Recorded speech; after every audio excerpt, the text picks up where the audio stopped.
L'idée, est-ce que je rejoins un peu mon collègue, l'idée c'était très concrètement quand même un peu de mettre les pieds dans le plat, un 14 juillet, vous y avez pensé ça aussi?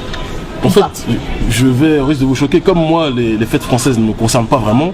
Moi le 14 juillet ça correspond à quoi? Si vous me rappelez bien, je ne veux pas jouer linéaire, mais c'est quoi exactement le 14 juillet madame? Ah, prise de la Bastille, d'accord. En tout cas, en 1789, ce que je veux vous dire, c'est que les Noirs étaient toujours esclaves. Voilà. Et donc, le 14 juillet, on s'en bat les reins, si on veut être vulgaire véritablement.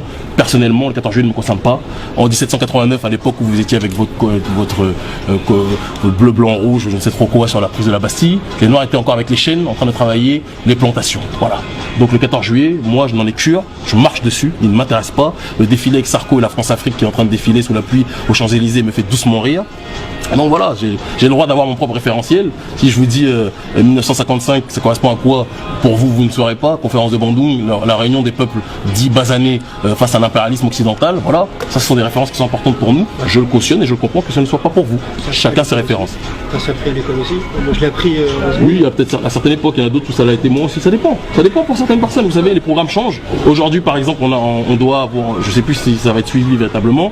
Il y a la lettre je ne sais, d'un enfant déporté, je ne sais trop quoi, que Sarko, que Napoléon veut qu'on lise tous, n'est-ce pas? Il y a une certaine époque, ça n'était pas le cas. Donc les programmes évoluent. Vous comprenez?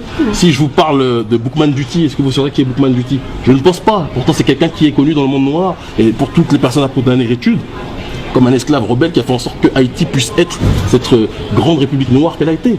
On peut continuer des heures, Nat Turner, etc. On peut continuer dessus. Voilà. On a nos référentiels, vous avez les vôtres. Moi, je ne force pas à voir les miens, mais ne me forcez pas à voir les vôtres.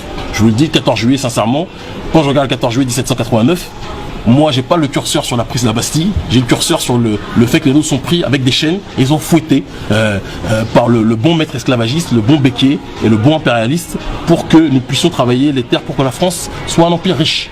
Donc chacun son 14 juillet.